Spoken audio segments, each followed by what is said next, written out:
Hello everyone, Gil here at Graymanprepping.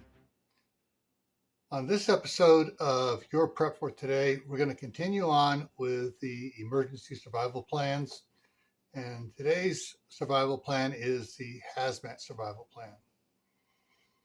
Now, some of you are going to go one direction with it. Most of you are not going to go one of the directions I want to go with it. I got several different things I want to talk to you about here for you to include in your Haz-Mat survival plan. All right, several things should pop in your mind right away. Oh, the train derailments where they lost all the Haz-Mat tankers off the tracks, and they spilt and leaked and they contaminated big areas. Yes, that's one. You need to think about an out of area Haz-Mat release that's going to affect your area and how you're going to respond to that.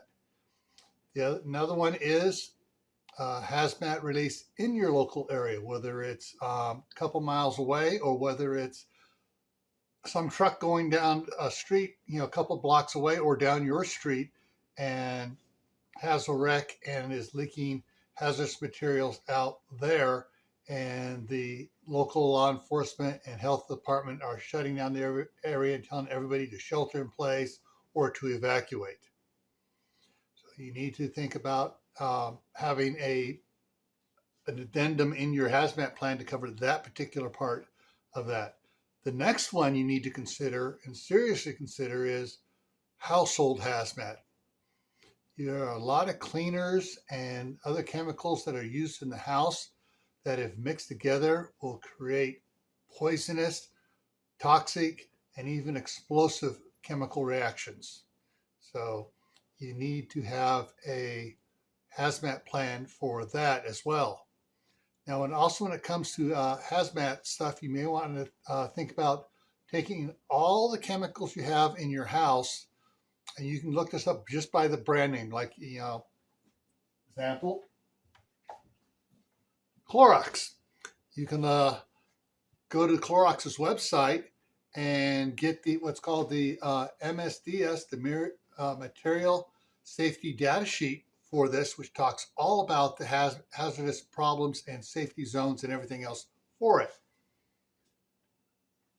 So that is something you want to consider doing with all the different chemicals you have in the house.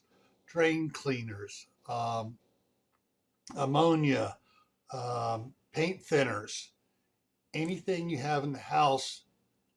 See about getting the Haz-Mat, the hazardous materials safety data sheet for it, so you know exactly what it is and how you're supposed to respond to that, and include that in your Haz-Mat safety plan. All right? Stay happy no matter what life throws at you. Stay safe. Don't go out and do anything foolish. Keep adding to your preps: water, food, medicine, clothing. Learn a new skill.